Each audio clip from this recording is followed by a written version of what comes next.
Hey, movers and shakers, welcome to another exciting episode of the Seven Figure Moving Academy. Today, we're going to be talking about getting bigger tips, increasing tips. I'm going to give you 22 ways to get bigger and better tips. But first, let's have a little word from our sponsor.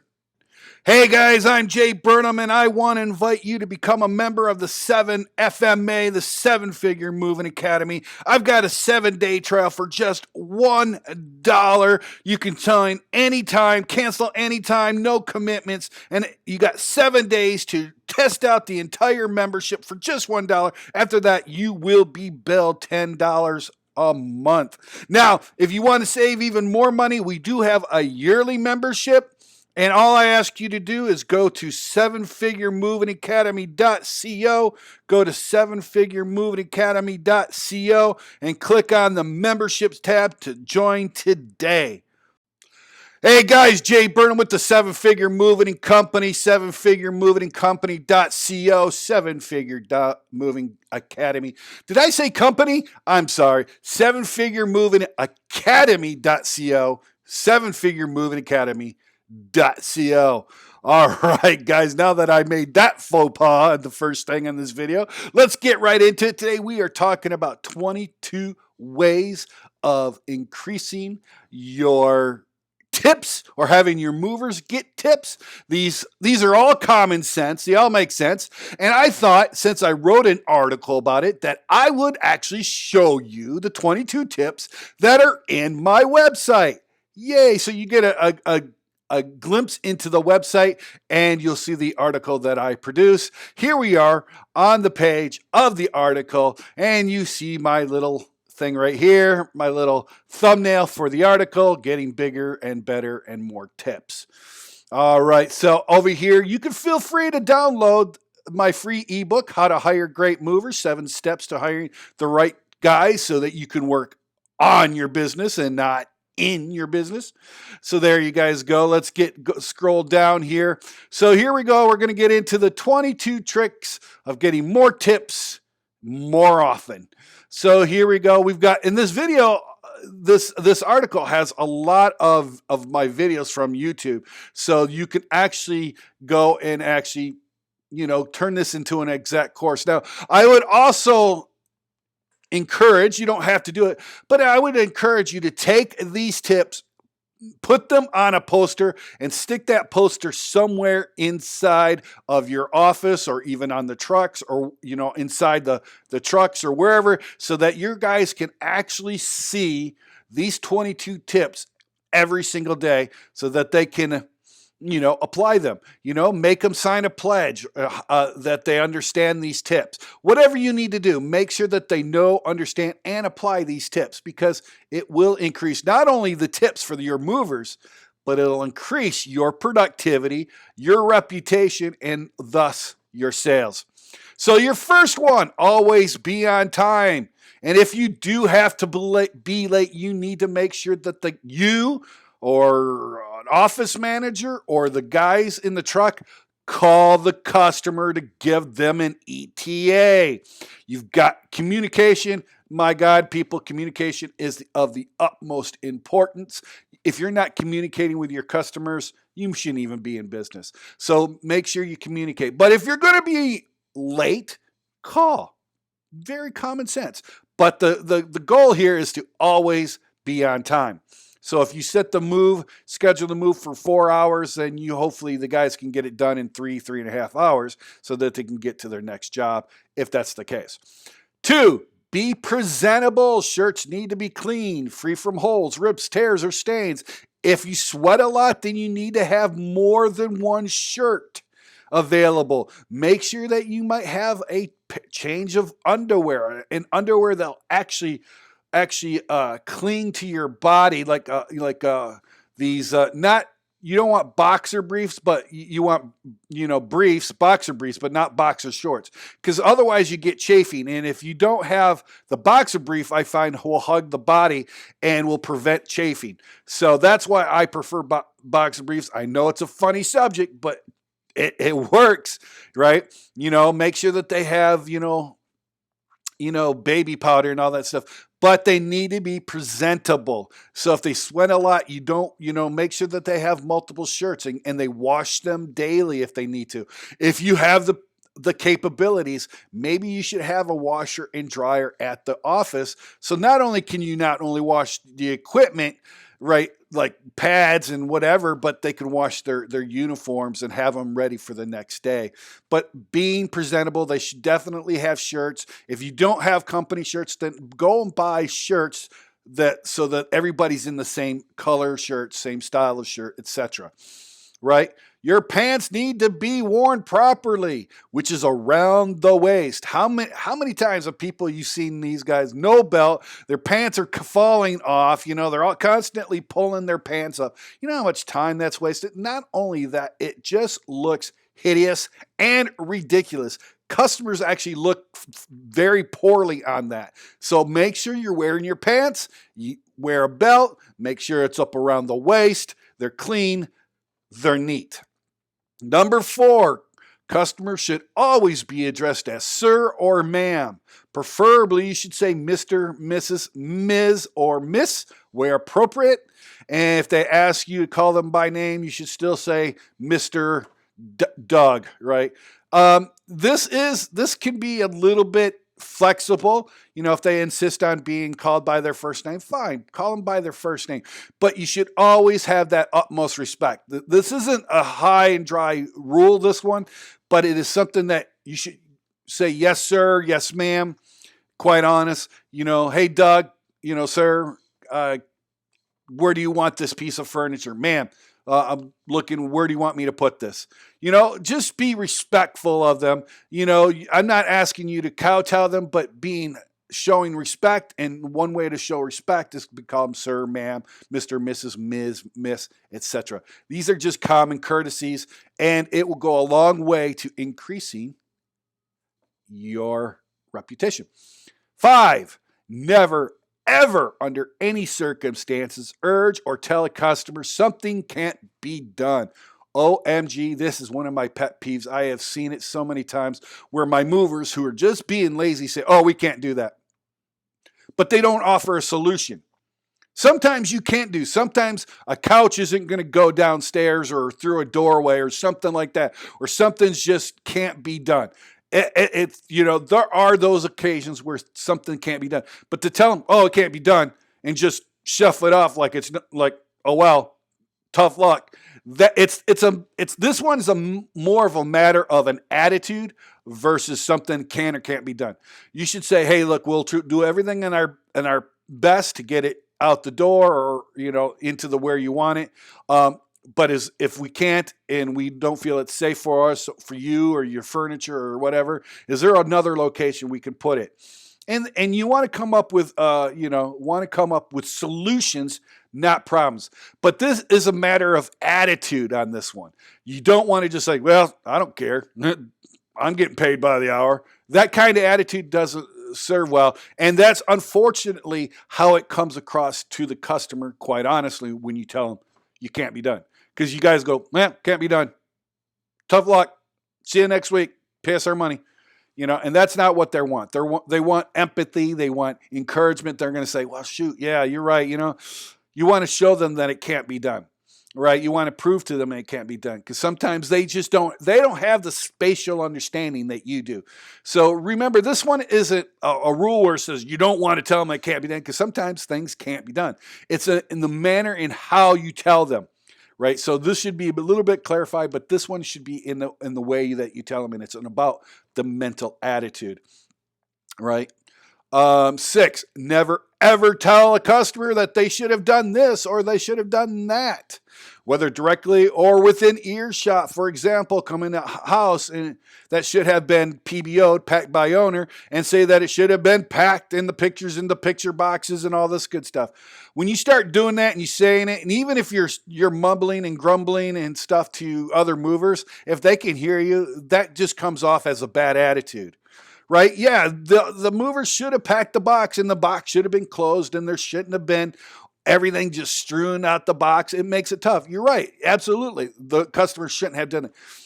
But a better way of approaching it would be to have a more positive attitude and go up to the customer, sir, ma'am, this is going to be very difficult for us to pack. Is there any way that you can get these into other boxes so that it's going to be a little bit better for us to pack into the truck? Because right now it's just going to be very, very difficult, and we're going to have to wait till the very last moment.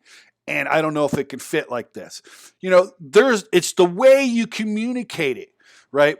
But if you're sitting there, you guys should have done that, and you guys didn't do this. You're making the customer wrong. You're making them feel uncomfortable. And unfortunately, too many movers have that horrible, horrible attitude, and it doesn't help. So never, ever have that attitude, and don't tell them that they should have done it. You can say it. You could say that, this would have been beneficial if you would have done this. So could you do it now for us or whatever? Or we could do it for you and it'll be an extra charge, but we'll do it for you. It's the manner in which it's communicated. So keep that. Remember, at the beginning of this video, I talked about communication. It's really a lot about communication, the way things are communicated and how it comes across. Number 7, take the time to actually prepare their home and their stuff for the move. You need to spend a good amount of time making sure you're putting laminate down on the floors, you're protecting the banisters with pads, doors, joints, doors, and everything with pads and boxes and stuff. This is really going to, one, it shows your professionalism. 2, the customers are really, truly impressed by this.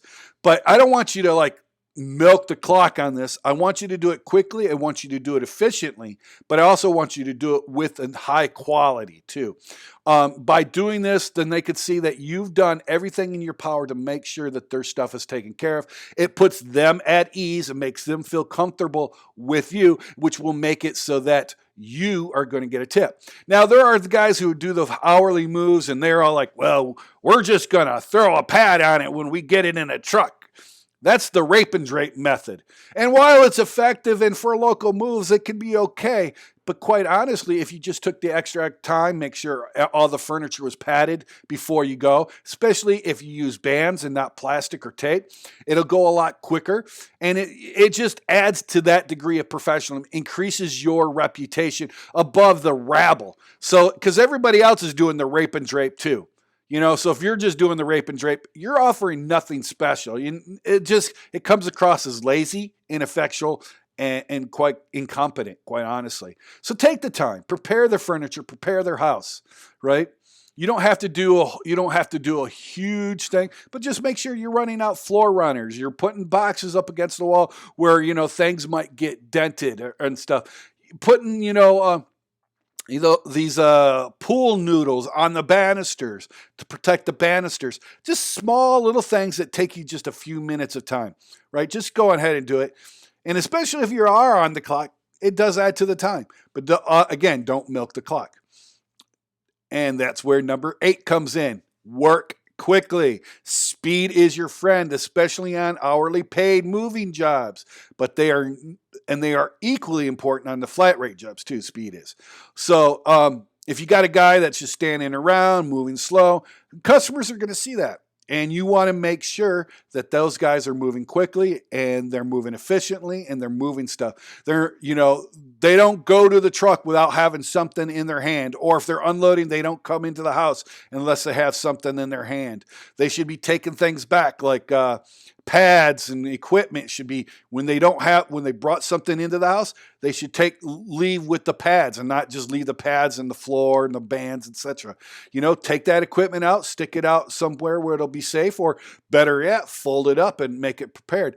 Customers see this. When they see that you're taking care of your equipment, then they know that you're going to take care of theirs. Do you get what I'm saying?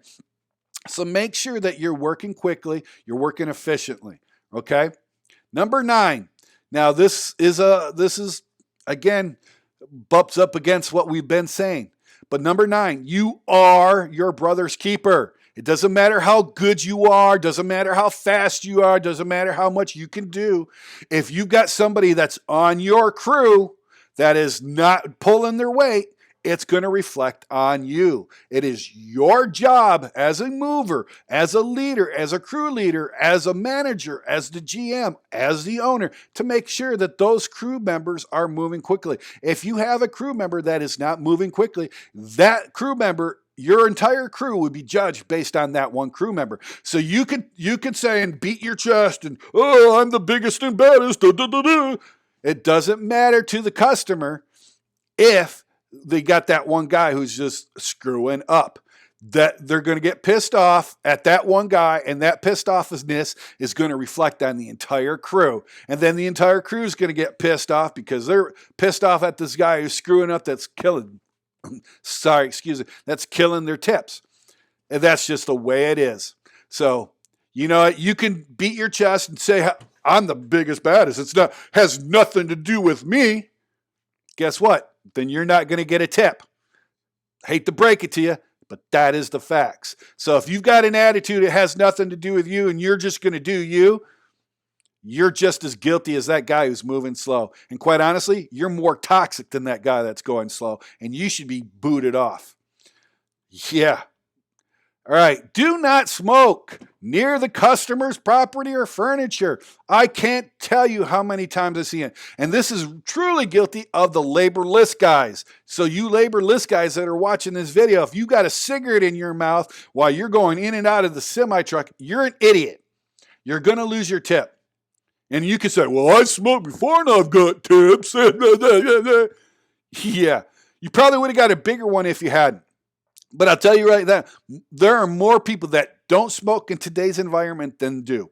And people that are smoked are actually looked down upon and frowned upon in our society nowadays. So when you're smoking, guess what? Most customers, especially your higher end customers, they're going to look poorly on you, and that's going to reflect poorly on the entire crew, and that means you're going to get either less tips or no tips. Why? Because you wanted to be Mr. Right. You wanted to be big and bad. I'll do what I want, and smoked a cigarette. And they don't want cigarette smoke, their stuff smelling like cigarette smoke. And even if you have like a cigarette in your ear or you just have one hanging out of your mouth, that's just as disgusting. And quite honestly, it actually looks worse. Now, if you do need to smoke, fine. You need a smoke break, take a smoke break. But go off their property, go away from their house to go smoke. If you got your own car there, go smoke in your car. If you're in the truck, go into the cab of the truck and smoke. Or just go off the property and smoke. And another thing, don't throw your cigarette butts in the ground. Don't flick it down in their yard or whatever. And no, pick it up, put it away, throw it away yourself, because that looks poorly too. These are just common sense things, guys. I'm not trying to attack you. I'm just telling you what the facts are. You can apply them or not apply them. This is just telling you what I have found to be true and what customers has communicated to me. And I guarantee every single owner has heard one of these things at one point or time.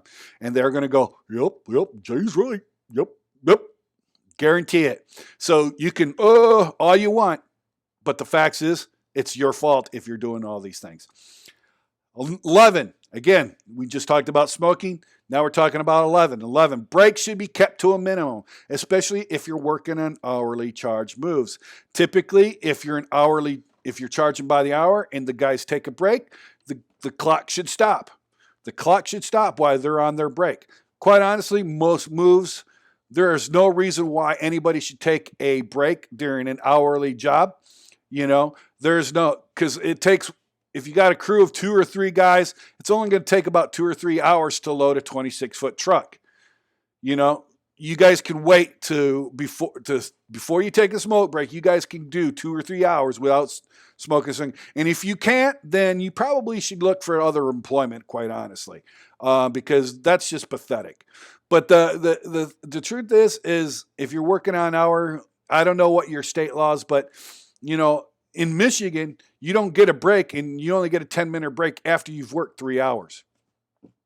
And most moves, you get a break after 3 hours, and then it's a 10-minute break. And if a an owner, moving company owner, could put that in there. But if you're going to take a break, make sure you're keeping them in them. What I did in my business is I made them stagger break. So if we had a 4-man crew, let's hypothetically, one guy could go take a break for 10 minutes. The other 3 are still working. And then another guy could go take a break, and that the guy who's coming off a break takes over for one guy. And that's why, so it's always in motion. This is one way to do it. Or you could just, everybody stops, takes a break for 10 minutes and gets back to work. You can do it like that too. Either way, I like the staggered, because then I could continually be charging them for that time, right? But if everybody stops, then you got to stop the clock. So it's really up to you, but keep them to a minimum, keep them clean, neat, make sure that you're communicating with your customer what's going on. Okay, it's okay to talk with your customers while on the job, number 12. But, and the thing is, and you should talk, you should have casual conversations, but you got to keep yourself busy. You can't be stopping and hanging on and doing all this, talking about the weather and sports teams and, whatever you guys are talking about. You guys should be working hard. And quite honestly, if you're working hard, you're concentrating on your job, you're really not going to have a lot of time for chit chat. But if the customer says, hey, I noticed you got a, Green Bay Packers hat on. Yeah, I'm a real big Green Bay Packers fan. Great. I think the Packers suck. Bunch of cheeseheads. Then you guys could get into your banter. Keep those conversations. I would really, not have those kind of conversations, and we'll talk about that here in a minute. But the point being, it's okay to have a conversations with your customers. It's good, and it's okay for you to talk with them, ask them questions, and keep that rapport open. But make sure that you're staying busy, that you're moving forward, that you're not just dicking off while you're doing it. Okay. 13, never curse or tell rude or off-color jokes to one or another, or where the customers, or heaven forbid, where their children play. If you're talking about, sex jokes or, this and that, and their children in here, that's a no-go zone right there. You do not want to be doing that. You don't want to be using foul language. You don't want to be making off-color jokes. If you want to make off-color jokes, fine, do it when you're in the truck driving from one place to a location, but you do not do it on anywhere where the customer can hear you. You don't do it anywhere where the children can hear you, if they have children, and most of them will. You don't do it anywhere near them, period. I don't care if we're going to talk about it, here in number 15, but here's the fact. You're not as funny as you think you are. You might have some inside jokes that the crew might understand, but your customer is not going to do it. And you never know what you're going to say, what kind of rude comment or off-color joke is going to offend your customer. And that is the problem. When you make that thing and, let's say you're a Trump fan and you make a joke about making America great again. You never know if that's a true blue dyed-in-the-wool, liberal Obama backing person. They could get offended by such a joke. It could be totally meant and innocent. I'm just giving you an illustration. It could be anything. It could be a sex joke, whatever. Just do not be doing those jokes. Period. Just stay away from them. And if you got some guy that just refuses to apply just realize it's going to reflect on you. You are your brother's keeper, and that could affect your tip. Okay? 14, never wear team shirts or hats to an opposing team. I'm here in Lansing, Michigan. We are the home of the Michigan State Spartans. In Ann Arbor is Michigan Wolverines. They're not that far apart. I move people back and forth all the time from Lansing to Ann Arbor to Lansing all the time. Do not wear a state shirt to Ann Arbor. It will cause a rivalry. It will cause some shit. I've actually had my guys almost get into fist fights because they did this. I'm speaking from experience. Now, I have had it where the customer was a Spartan. He lived down in Ann Arbor. He was a true blue, dyed-in-the-wool Spartan fan. Go green, go white. And he specifically asked us to wear Spartan shirts. So I went to Walmart and bought a bunch of shirts that said the Michigan State Spartans, and I gave it to the entire crew, and I sent the crew down with Spartan shirts to go do the move. The guy loved it and enjoyed it. But that was something we knew about prior to it, and it was something that we knew going into it, so that we really took that time to do it. But the thing is, you don't want to do that. You don't want to be a Spartan. You don't want to be a Green Bay Packer fan moving somebody to the Vikings, territory. You don't want to wear a Green Bay Packer shirt to Detroit. These are just common sense things, guys. People are very passionate about their sports teams. It could be soccer, lacrosse. It could be women's basketball, whatever. It could be NASCAR. Do not be doing that. It's unprofessional, and two, it causes a lot of unwanted offensiveness to others. So don't do it, and it can reflect. Again, if you got a crew member or crew leader, if he sees that, should say, dude, you need to take that shirt off or turn it inside out or something. So, it's just the way it is. You are your brother's keeper, and what he does will affect everybody else. Just the way it is. You might not like it. You might want to disagree with me, but the facts are it does. All right. 15. Remember I talked to you about this just a moment ago. You are not as funny as you think you are. I don't care how funny you are to the crew, because you guys got all your inside jokes. To the outside world, you're not that funny. Sorry, you're not a comedian. And if you are a comedian, then you should go on the road being a comedian. There is no room in your job description, anywhere in any job description that I've ever seen for a mover. It says, need to be funny. Must be a comedian. No, there is nowhere in any job description I've ever seen. Now, it doesn't mean that you can't be joking around. You can't be, teasing and hazing and stuff to the crews and stuff like that. That's all part of rapport. That's all part of fun. But you got to look at it from a more macro viewpoint, not instead of a microcosm that's your crew. You got to look from the outside into your crew. What is that customer going to think about your jokes? And if the customer doesn't find those jokes funny, you're teetering on being offensive. And if you're offensive, there goes your tips. So keep your jokes to yourself. You want to talk to them, to your coworkers when you're away from the customer? By all means, knock yourself out. Roll in the aisles for all I care. But when you're on the job, keep the jokes to yourself. 16, you should have the attitude of helpful, confident, and reassuring. I said this earlier, guys. It's all about your attitude. If you have an attitude of being helpful, being reassuring, that you're positive, this is going to reflect to the customer, and the customer is going to be, even if someone does screw up, if you guys are working really, really hard and you guys got a positive attitude and you guys are taking responsibility, believe it or not, the customer sees that and recognizes that, and they're going to actually turn a blind eye to some damage.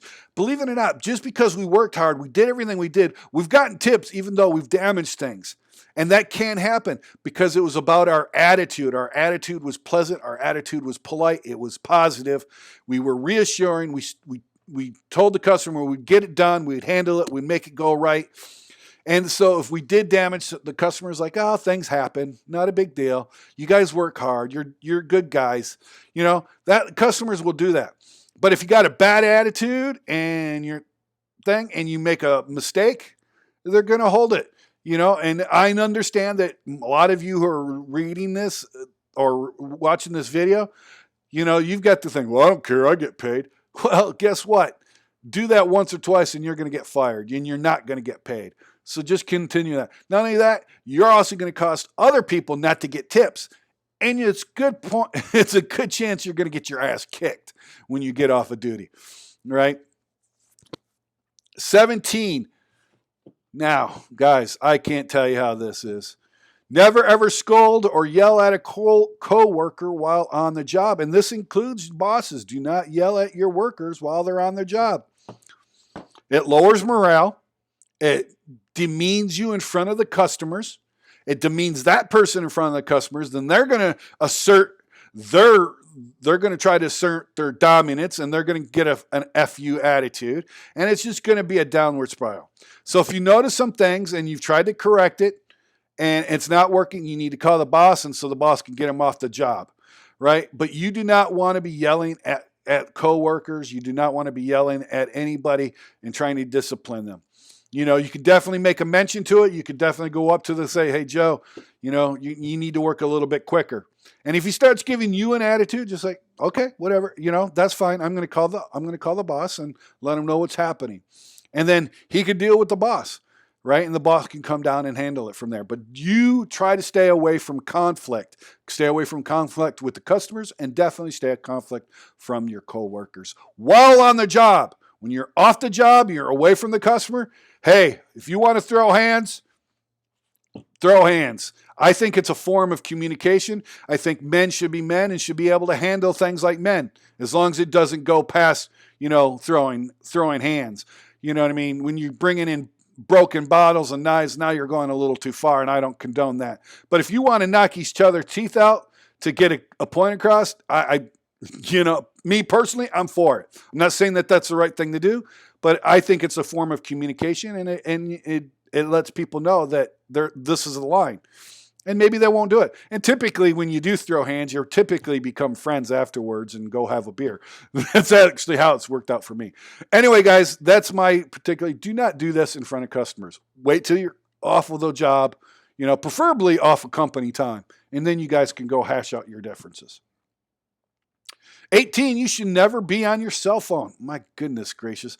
How is this not common sense, my friends? How is this not common sense? If you got someone, you know, who's always constantly, you know, carrying something, he's on the phone, blah, blah, blah, yapping, he's more concentrated on, you know, talking to his gay lover than he is to doing the job, then he shouldn't be on the job. You should just get rid of him.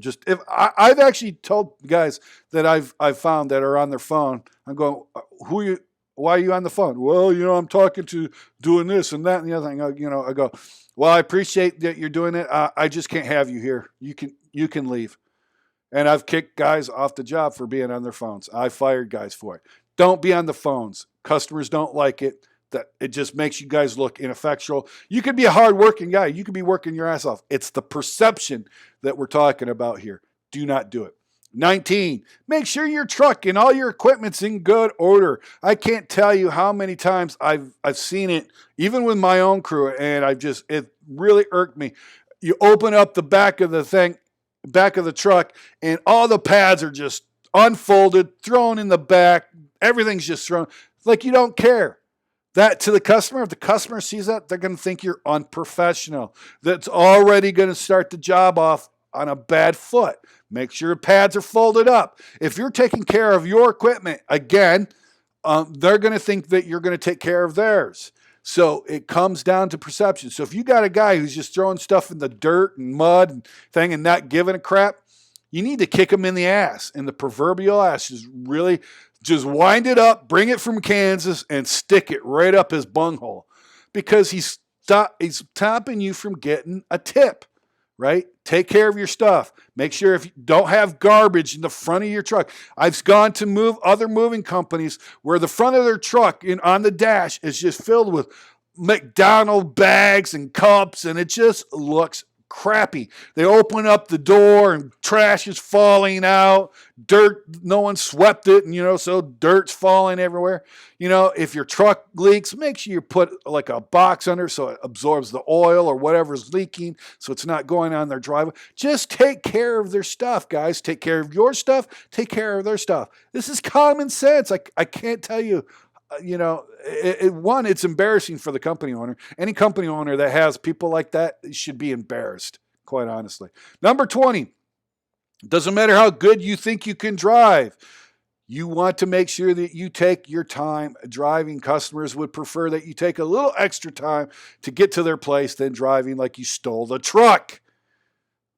Guys, I can drive a 26-foot truck like I'm driving a race car. I've been driving them for years. I'm very professional. I can back them up. I don't need help to back up. I know what I'm doing. However, It's always preferable, even with me. I always try to have somebody backing me up. I always make sure that I have somebody looking out the window when I'm trying to make a turn. I want to be able to see the mirrors. I want to be able to say, when I don't have a clear vision, hey, look out the window. Let me know when I'm good. Make sure that you're taking the time and driving your truck and driving it thing. Don't be driving like you stole it. Even whether doesn't matter how good you can drive the truck. It's a matter of perception, guys. Take your time, right? If you take your time, you work hard, you work quickly, but you're doing a good job, then customers are going to see that. They're going to appreciate that, and you're going to get a better tip. Here's one that really irks me. If you damage something, own up to it. Don't try to hide it. Don't slough it off. Don't try to say it was there. Oh, it was already there. It was already damaged. Don't argue with the customer about it. Just call up your manager, talk to your crew leader. But if you did damage the wall, you did damage it, own up to it. Own up to it. The customers appreciate that more. Like, man, I don't know. I just lost concentration. I tripped myself, whatever it was, and I dropped it. People understand it. They might not like it. They might be a little upset. But if you own up to it, you take responsibility for it, you tell them it's going to get resolved, they're going to respect that. They're going to respect it.